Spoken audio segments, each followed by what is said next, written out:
I can't tell you when, or I can't tell you what yet, but we're working on new concepts, new brands. There are a few launching this year. You're gonna see it in some of our stores. I know there's a new store concept that we're working on launching. We're also working on a new sub-brand that we will hopefully launch soon. New brands, definitely.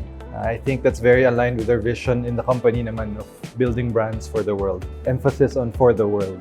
So our goal is to eventually bring our brands from just being in the Philippines to regionally and then overall globally. So yes, we will be expanding. We will be expanding all of our brands also.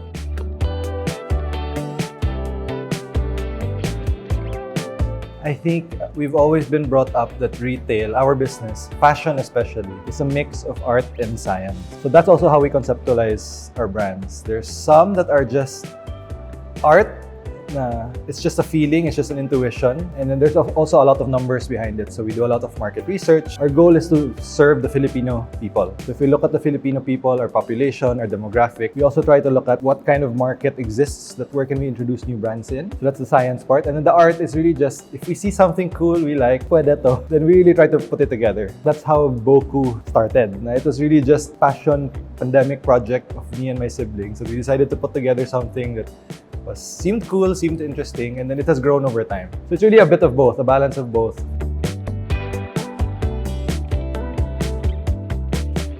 So I have to make sure I make the most out of my own time. I think a big part of the work that I do, and which is why it is work, but I think my parents have always taught me that if you love what you do, it won't feel like work. It's a very cliche thing, but it's very true, because while I do spend a lot of time at work, a lot of time in the office, a lot of time working on retail concepts with our brands, it's something I enjoy. So while it's draining, it's also fulfilling. In my own time, I enjoy traveling. I enjoy going out and seeing with family, with friends. I enjoy going out to see new places, experience new places. And tied to that is I also enjoy photography. So it's tied to the work also. If I like to take photos, our own work requires a lot of photos. It does tie up well. A lot of my own time now is no longer my own time. It's really my family's time.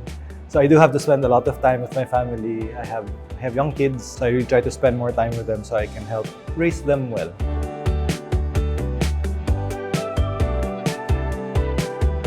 Wow, what matters most to me?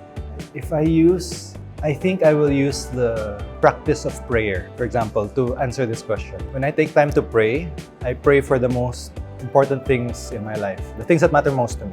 I have a list of things when I pray. So the first and foremost, really, the most important thing to me in prayer is really family. So again, I have a growing family, so I pray for my own family. Family first, so their health, their happiness, their joy, their growth, their security. It's my family. And then closely followed by my friends. I have a very small, tight-knit group of friends. I don't have a lot of friends. And then everything else after that is really depending on the month, depending on the time of year, depending on how things go. Sometimes it's health, sometimes it's, of course, it's work, sometimes it's myself, but it really depends. Short answer, the most important thing to me is family.